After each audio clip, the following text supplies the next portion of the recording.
frágil democracia se ponía a prueba en la Semana Santa de 1987. Multitudinarias movilizaciones la defendieron mientras Alfonsín negociaba con los sublevados. Yo les pido a todos que me esperen acá. Y si Dios quiere, dentro de un rato vendré con las soluciones. Tras 2 horas de tensa espera, de regreso a la Casa de Gobierno, el presidente anunció el fin de la asonada y pronunció las palabras que cristalizaron como la carátula de aquel acontecimiento. Compatriotas, felices Pascuas. Los hombres amotinados han depuesto su actitud. Como corresponde, serán detenidos y sometidos a la justicia. Y hoy podemos todos dar gracias a Dios. La casa está en orden. La presión militar se aplacó con la Ley de Obediencia Debida, que limitó las responsabilidades en los casos de violaciones a los derechos humanos. El orden de la casa no parecía garantizado. La siguiente es una lamentable consecuencia de la invención de la radio. Pero en la radio imperaba un desorden virtuoso. Demasiado tarde para lágrimas. Alejandro Dolina hacía gala de esa libertad creativa que no aceptaba replegarse. El siguiente es un programa de radio orgullo de la televisión.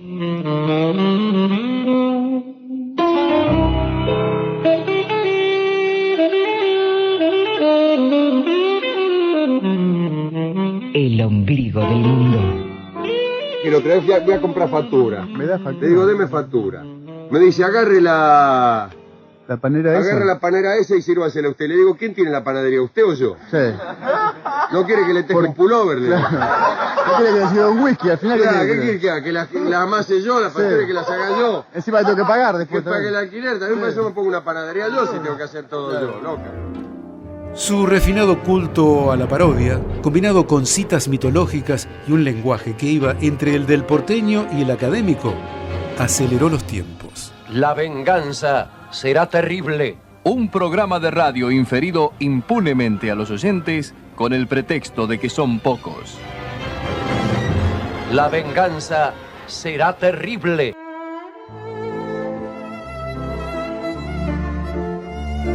Desde aquella primera aparición en 1985, con Demasiado tarde para lágrimas, pasando por El ombligo del mundo, Dolina se convirtió en un clásico para distintas generaciones que aún hoy sigue en el aire.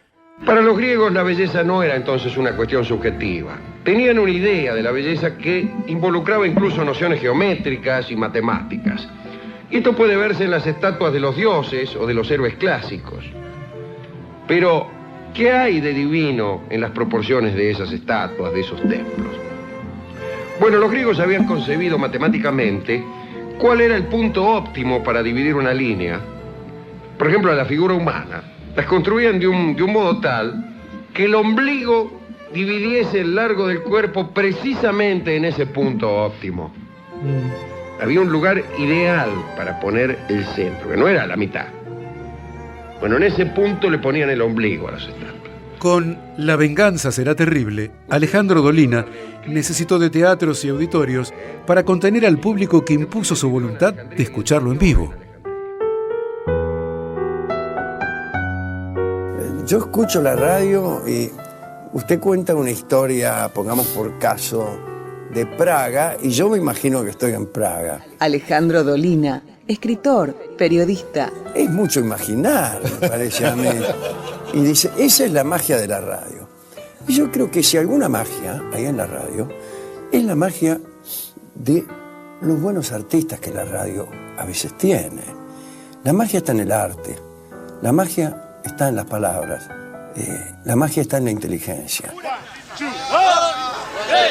Dicen que estamos todos de la cabeza. Los atributos de esa magia de la que habla Dolina los reunía también Lalo Mir, quien no paraba de tornear diabluras en su taller mental. Buenas tardes, aquí transmite LT22, Radio La Colicata, directamente del Hospital Borda. Lalo fue el primero en difundir en su programa a La Colifata, la radio que rudimentariamente hacían los pacientes psiquiátricos del Hospital Borda de Buenos Aires. Hermanos que necesitan cariño, pero también alimento, porque no hay verso ni nada que reemplace el existente. Bueno, la verdad que voy a venir siempre a visitarlo y voy a venir a la radio.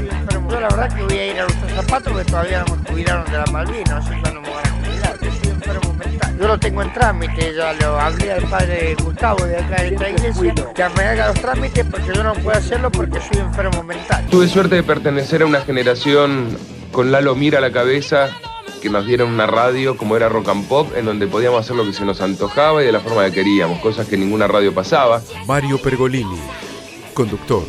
Conducida por un tipo como era Greenman, que en ese momento tuvimos una oportunidad histórica que a lo mejor anteriormente a nosotros no. Cuando digo nosotros, digo Bobby Flores, Vinci, el mismo Lalo, Bernasi, Paluch. Una etapa que a lo mejor histórica, no sé si se va a volver a repetir una transición democrática, de empezar a decir un montón de cosas. Después pienso en la época y decía, Dios mío, qué época, eran los 80. Hay una frase que dice que si estuviste en los 80 y te acordás es porque no estuviste. Y es cierto. Del 85 al 88 dejó su primera marca en la FM con Feedback, hasta que, instalado en la Rock and Pop, se destacó con ¿Cuál es? Otra vez en el aire, otra vez en esta ciudad, otra vez Buenos Aires se prepara porque hay algo que en la radio va a explotar, porque ya llega ¿Cuál es? Otra vez en el aire. ¿Cuántas personas están escuchando? 1 millón y medio, una cosa así, según las últimas mediciones. No puede ser. No puede ser que 1 millón de personas se enteraron que vos, Luciana, le sacaste a Filomena de 18 años que vive en Palermo Viejo, no un novio, no 2 novios, sino 3 novios. Todo les contó. ¿Todo? ¡Ja! Y eso es poco. Sabemos lo que opinan tus viejos, por qué se fueron a París. Lo del caso Coppola. Un ciclo que permanecería 19 años en el aire con un contenido multitemático y el rock como eje musical.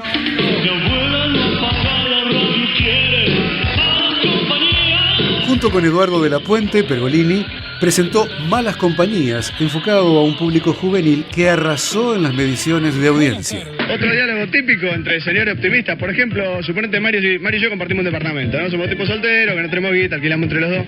Entonces, yo sería el optimista y se sucede el siguiente diálogo. Negro, ¿no estás podrido levantarte todos los días a las 7 de la mañana? Sí, estoy harto, ya no quiero levantarme más a esa hora. ¿Y no estás harto de verle la cara al jefe de personal siempre? Gutiérrez, lo odio ese tipo. Decime la verdad, ¿no sentís que te están explotando, que estás laburando todo el día por 600 australes? Poca plata, viejo. Bueno, ponete contento, te llegó el telegrama de despido. Cuando se produce el divorcio, en el 87... Eduardo de la Puente, periodista. Ahí sí, Mario me dice, mira, le dieron la tarde a Ari, me dieron la noche a mí, venía a laburar conmigo, inventamos algo. Inventamos Malas Compañías, exactamente. Esto fue en enero del 88.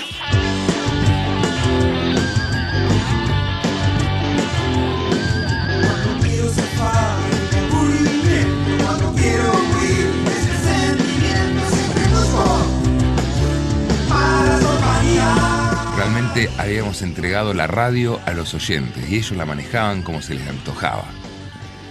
Habíamos hecho una comunicación auténtica, representábamos una generación y musicalmente pudimos introducir cosas que hasta ese momento no sonaban. Suelo ratificar y lo compartimos con Mario Pergolini. Eduardo Aliberti, periodista, locutor. Que lo que significó Belgrano en la renovación de contenidos y continentes de la M y la explosión que fue la Rock and Pop son los dos grandes momentos comunicacionales, te diría yo, ni siquiera solo radiofónicos, de la transición democrática en Argentina. Y si me apurás mucho, creo que son los dos últimos grandes hitos que marcaron época. Lo cierto es que la interacción con los oyentes se practicaba tanto en las AM como en las FM y convocaba a todas las franjas etarias. Durante todo el día, usted nos elige. Porque elige a Carolina Perín, Osvaldo Granados, Luis Majul, Oscar Gómez Castañón, Jorge Jacobson, Rolando Hanglin, Mario Mactas, Víctor Hugo, Omar Serazuolo, Alejandro Dolina, Mochín Marafiotti, Rosario Lufrano, Alejandro Apo, Franco Bañato. Siempre adelante usted. Sienta Continental. Gente de radio. Por la vocecita parecías un poquito más grande, por ahí 27, 28. Contame tu historia, Steffi de 21. Bueno, quería hablar del autismo. Tengo una autista que tiene 5 años. Sí, ¿y eso te enteraste a qué edad vos? Hace una semana nos enteramos que tiene autismo. ¿Hace una semana? Una semana, sí. Pero fue en los 90 cuando Luisa Delfino le dio forma a lo que sería un ícono de la modalidad. Con su programa Te Escucho, los oyentes se transformaban en protagonistas absolutos del aire de la radio. No imaginamos lo que podía llegar a ser. Pero además de no relacionarse, ¿qué otras cosas viste en él? Berrinches que hace, que es muy diferente a un chico, a otros chicos. Este programa se perfiló como un espacio para la catarsis. Dolientes y desconsolados hablaban sin filtro. La radio se convertía en un confesionario para el público. En su exploración de la galaxia radiofónica y revisando su propio ADN, Lalo Mir descubría quién era y no tardaba en asumirse públicamente como un auténtico animal de radio. Y así apareció Fernando Peña con su galería de voces. Muchas gracias, muchas gracias. Gracias. Soy Milagros López. Sí, ya sabemos, Milagros. Déjala que se presente, Cantinfla. No me levante la voz. No, bueno, ¿qué pasa, gallitos? Ustedes saben. Ni se mosqueó la huila. No me digas abuela. No le prestes atención a esas peleas, está bien. No. ¿A usted la sorprende algo, abuela? No. Ya con la vejez no te sorprenden tanto las cosas. Y haber trabajado tanto con Bernasi también. En un avión, Milagros López sonaba por los parlantes y yo decía, ¿cuál es la cubana? ¿Cuál es la cubana? Le pregunté un par de veces a las azafatas y me decían, la señora que está delante, y medio que tenían una sonrisa sospechosa. Había una vez, en Lil La Habana. ¿A dónde? ¿Qué sueño, pendejo? En Lil La Habana, en la pequeña Cuba, en la pequeña Habana. En Miami es un suburbio que se llama Lil La Habana. Sí. Había un señor que hablaba mucho. ¿Esto es cierto o es un fairy tale? No, es cierto. ¿Qué? Un fairy tale, un cuento de hadas. No es un fairy tale, no, es cierto. Y un día, mientras Milagros López estaba diciendo lo que tenía que decir por el parlante, me saqué el cinturón de seguridad, me paré, crucé a la primera y me encontré con el tipo de pelo corto, de 1,80 m y pico, que era Fernando con su traje de comisario de a bordo, que estaba haciendo de Milagros López. Cuando terminó vino y se sentó al lado mío y me dijo, no lo digas por la radio porque me echan. Y yo le dije, ¿y por qué no venís y lo haces en la radio? Y ahí empezó. Aló, buenas tardes, buenos días, buenas noches, ¿quién es? ¿Se da cuenta? Eso lo tiene que... Hola, sí. hola. Ah, Rafael Oreste. ¿Qué hace, cabezón? ¿Qué hace, cabezón? ¿Cómo estás? pibe? Sí, te presento a Bobby Flores acá. ¿A quién? Bobby Flores. ¿Bobby qué? Bobby Flores. El tía que habla por la radio. Claro, Rafael Oreste por el otro. Sí. Hola, Rafael, ¿cómo le va? ¿Qué tal? ¿Qué hace, che? Trátame de vos. ¿Y si te traté de vos? No, me dijiste que hace como le va, no me acuerdo. ¿Qué hace? ¿Cómo ¿Qué hace, va? pibe? Sí, ¿qué hace, Rafael? ¿Cómo andás? Bien, pibe. Sí. ¿Dónde anduviste? ¿Qué estuviste haciendo? Mirá, sí, viste, estábamos buscando ahí una matriz, para hacer documentos. Y tenía esa particularidad de poder ir armando ese libreto increíble, con un ritmo vertiginoso de cambio de voces, usando de parapeto un poquito al locutor, a Ripoll en su época, o a quien tenía a su momento como ladero. Yo nunca lo vi, nunca lo escuché, y creo que, no sé, tal vez alguna vez aparezca alguien, pero no sé, son casos únicos, me parece. Y ahora sí con nosotros nuestra invitada de hoy, la dueña de este espacio, el bocadito de guayaba, la señora Milagros López. Qué chévere los locutores que tengo, ¿ah? ¿Cómo le va, Milagros? ¿Qué dice, Mili? ¿Qué dice, señora? ¿Cómo le va, Mario? Hola, señora. ¿Por qué te pones así como blasé cuando... Yo no. Hola, Sí, señora, sí, le sí, digo. te pones Hola. más blasé. Eso. ¿Cómo está, mi amor? Hola, Rubén. ¿Qué dice? ¿Cómo va, señora? Han dejado a Roberto otra vez. Me alegra mucho. Sí, pero me está robando vos la sección. Roberto, te callas la boca y te vas para allá. Ven tú a hacer tu sección. No, de ningún modo. De ningún modo. Usted es tan generosa, señora. Gracias.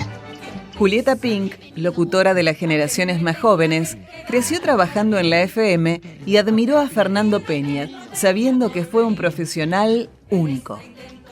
Un monstruo de estos últimos 20 años, para destacar. Alguien que rompió con la radio que habíamos conocido, porque no me voy a olvidar jamás cuando murió y mi suegra, ella viviendo en Bariloche y escuchando Radio Nacional, escuchaba Milagros López, el programa de Milagros López, y al morirse Fernando Peña se da cuenta que Milagros López era Fernando Peña. Entonces, ahí es cuando vos decís, bueno, lo que hablamos siempre de la magia de la radio y de... Existe, llega, trasciende y Fernando Peña es un ícono. Informes en América. 1190 kHz. Desde la ciudad de Buenos Aires, la primera y única radio dedicada exclusivamente a las noticias. América, la radio de la noticia. La Z busca fanáticos, lunáticos obsesivos, desesperados y maniáticos. Vos, que sabés hasta el más mínimo detalle de Duran Duran. Vos que sos un enfermo por el reggae.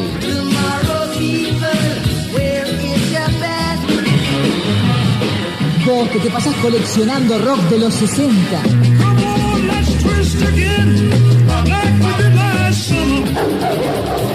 Vos que sabés cuánto calza Madonna. Para que en tu casa no vuelvan a decirte que estás perdiendo el tiempo, ahora tu fanatismo por grupos y solistas será recompensado. Inscribí a la Z. Santa Fe 2043, código postal 1123 y podrás contarnos las historias que pocos conocen. En febrero, elegimos al fanático de la Z. En la FM Z95 sonaba La Máquina del Sonido con Claudio Bebe Sanso, el Hit Parade y la Batalla de los DJ. Una verdadera fiebre. La Z95 FM de Radio del Plata marcó una época con sello propio en el dial. La batalla de los disc jockeys. Bandeja a bandeja, surco a surco. Mientras las radios pueden seguir el minuto a minuto de las noticias en desarrollo, en los diarios, al día siguiente, se lee lo que ya se sabe. En términos empresariales, esto se resolverá con la agrupación de diarios, canales de televisión y radios. La competencia sería desde entonces entre multimedios. Tal vez como síntoma de estas alianzas, pero sobre todo por su vocación de buscar nuevos formatos, Juan Alberto Badía experimentó imagen de radio. Una propuesta radial pero delante de cámaras. Dicho de otro modo, radio por televisión. Solo necesitamos tu compañía del otro lado, tu complicidad, como siempre lo necesita la radio. Y claro, algunos argumentos para seducirte.